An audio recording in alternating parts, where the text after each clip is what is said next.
یہ کہانی ہے تین ہم نام بھائیوں کی۔ کہتے ہیں کہ کسی جگہ ایک شخص رہتا تھا جس کے تین بیٹے تھے اور تینوں بیٹوں کے نام عبداللہ رکھے ہوئے تھے، حتیٰ کہ اسے مرض الموت نے آن لیا۔ اس نے اپنے تینوں بیٹوں کو بلا کر وصیت کی کہ عبداللہ کو وراثت ملے گی، عبداللہ کو وراثت نہیں ملے گی اور عبداللہ کو وراثت ملے گی۔ اس کے ساتھ ہی اس کی روح قبض ہو گئی۔ وہ خود تو فوت ہو گئے لیکن اپنے بیٹوں کو حیرت میں ڈال گیا کہ کیسے فیصلہ کریں کہ کن دو عبداللہ کو وراثت ملے گی اور کس ایک عبداللہ کو وراثت نہیں ملے گی۔ تینوں نے فیصلہ کیا کہ شہر جا کر قاضی سے اپنا مسئلہ بیان کریں اور اس سے کوئی حل مانگیں۔ تینوں اپنے زاد راہ کے ساتھ شہر کے لیے عازم سفر ہوئے۔ راستے میں انہوں نے ایک ایسے شخص کو دیکھا جو اپنی کسی گمشدہ چیز کو تلاش کرتا پھرتا تھا۔ ان بھائیوں کے پوچھنے پر اس نے بتایا کہ اس کی اونٹنی گم ہو گئی ہے جسے وہ تلاش کرتا پھر رہا ہے۔ ایک عبداللہ نے پوچھا کہ کیا تیری اونٹنی ایک آنکھ سے کانی تھی؟ اس آدمی نے کہا کہ ہاں ایسا ہی تھا۔ دوسرے عبداللہ نے پوچھا کہ کیا تیری اونٹنی ایک ٹانگ سے لنگڑی تھی؟ تو اس آدمی نے جلدی سے کہا کہ بالکل صحیح، میری اونٹنی واقعی ایک ٹانگ سے لنگڑی تھی۔ تیسرے عبداللہ نے اونٹنی کے مالک سے پوچھا کہ کیا تیری اونٹنی کی دم کٹی ہوئی تھی؟ تو اس نے خوشی سے کہا کہ بالکل ٹھیک، میری اونٹنی کی دم بھی کٹی ہوئی تھی، بس اب جلدی سے بتا دو کہ میری اونٹنی کہاں ہے۔ تینوں عبداللہ نے مل کر جواب دیا کہ بخدا ہمیں آپ کی اونٹنی کے بارے میں کوئی علم نہیں، ہم نے اسے ہرگز نہیں دیکھا۔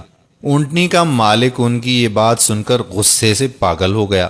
اس نے فیصلہ کیا کہ ان تینوں کو کھینچ کر قاضی کے پاس لے جائے۔ اسے پورا یقین تھا کہ اس کی اونٹنی کو یہ تینوں ذبح کر کے کھا چکے ہیں اور اب اپنے جرم کو چھپانے کے لیے جھوٹ بول رہے ہیں۔ اونٹنی والے نے جب تینوں کو اپنا ارادہ بتایا تو انہوں نے کہا کہ ہمیں کوئی اعتراض نہیں، کیونکہ ہم خود بھی قاضی کے پاس ہی جا رہے ہیں۔ جب یہ چاروں قاضی کے پاس پہنچے تو اونٹنی والے نے قاضی سے اپنا قصہ بیان کیا۔ قاضی نے ان تینوں سے کہا کہ جس طرح تم تینوں نے اونٹنی کی نشانیاں بتائی ہیں، اس کا ایک ہی نتیجہ نکلتا ہے کہ اونٹنی تم تینوں کے پاس ہے۔ بہتر ہے کہ تم اپنے جرم کا اعتراف کر لو۔ پہلے نے کہا کہ جناب عالی، ہم نے اونٹنی تو نہیں دیکھی تھی، ہاں البتہ اونٹنی کے آثار ضرور دیکھے تھے۔ جب میں نے اس سے کہا تھا کہ تیری اونٹنی ایک آنکھ سے کانی ہے تو میں نے دیکھا تھا کہ راستے کے ایک طرف کا گھاس تو خوب چرا ہوا تھا مگر دوسری طرف کا ویسے ہی بامان موجود تھا۔ اس کا ایک ہی مطلب تھا کہ اس شخص کی اونٹنی ایک آنکھ سے کانی رہی ہوگی۔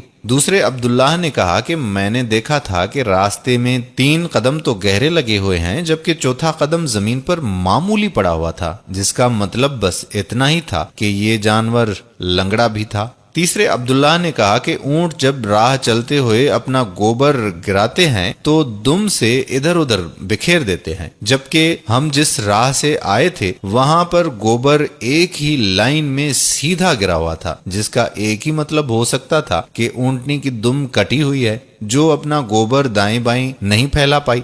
قاضی نے بغیر کسی دیر کے اس آدمی کی طرف دیکھا اور کہا کہ تم جا سکتے ہو، تمہاری اونٹنی ان لوگوں کے پاس نہیں ہے اور نہ ہی انہوں نے اسے دیکھا ہے۔ اونٹنی والے شخص کے جانے کے بعد ان تینوں بھائیوں نے قاضی سے اپنا قصہ بیان کیا، جسے سن کر قاضی بہت حیران ہوا۔ ان تینوں سے کہا کہ تم آج کی رات مہمان خانے میں ٹھہرو، میں کل تمہیں سوچ کر کوئی حل بتاؤں گا۔ یہ تینوں مہمان خانے میں جا کر ٹھہرے تو انہوں نے محسوس کیا کہ ان کی نگرانی کی جا رہی ہے۔ کچھ دیر کے بعد ان کے لیے کھانا لایا گیا جو گوشت کے پکے ہوئے سالن اور روٹیوں پر مشتمل تھا۔ پہلے نے کھانے کو دیکھتے ہی کہا کہ یہ سالن کتے کے گوشت کا بنا ہوا ہے۔ دوسرے نے کہا کہ روٹیاں جس عورت نے پکائی ہیں وہ حمل کے ساتھ اور پورے دنوں سے ہے۔ تیسرے نے کہا کہ یہ قاضی حرام کی اولاد ہے۔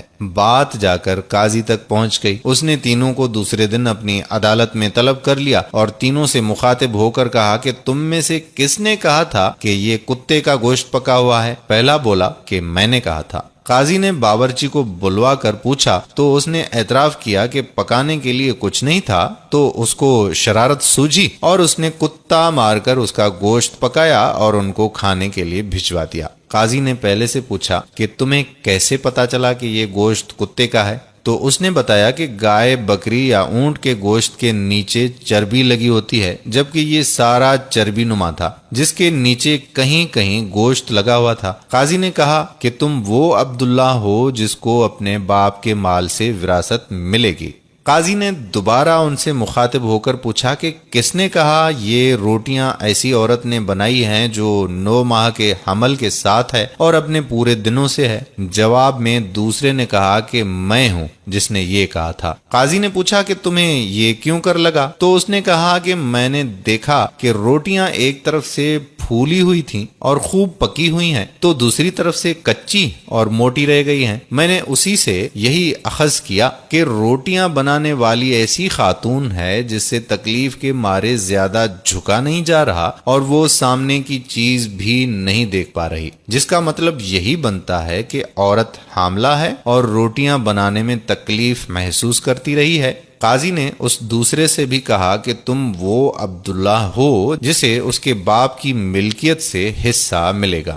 پھر قاضی نے تینوں سے مخاطب ہو کر پوچھا کہ یہ کس نے کہا تھا کہ میں ولد الحرام ہوں؟ تیسرے نے جواب دیا کہ یہ میں نے کہا تھا۔ قاضی اٹھ کر اندر گیا اور اپنی ماں سے پوچھا کہ کیا یہ سچ ہے کہ وہ حرامی ہے؟ تو اس کی ماں نے کہا کہ یہ سچ ہے کہ تم حرام کے ہو۔ قاضی نے واپس آ کر اس تیسرے عبداللہ سے پوچھا کہ تمہیں کیوں کر معلوم ہوا کہ میں حرامی ہوں؟ تو اس نے جواب دیا کہ اگر تم حلالی ہوتے تو مہمان خانے میں ہم پر نگرانی نہ مقرر کرتے، نہ ہی کتے کا گوشت پکوا کر ہمیں کھانے کے لیے بھجواتے اور نہ ہی کچی روٹیاں کسی مظلوم عورت سے بنوا کر ہمیں کھلواتے۔ قاضی نے اس سے مخاطب ہوتے ہوئے کہا کہ تم وہ عبداللہ ہو جسے اس کے باپ کے مال سے ورثہ نہیں ملے گا۔ تیسرے نے حیرت کے ساتھ قاضی کو دیکھا اور پوچھا کہ مگر ایسا کیوں ہے؟ قاضی نے کہا کہ کیونکہ ایک حرامی ہی دوسرے ولد الحرام کو ٹھیک ٹھیک پہچان سکتا ہے اور تم بھی میری طرح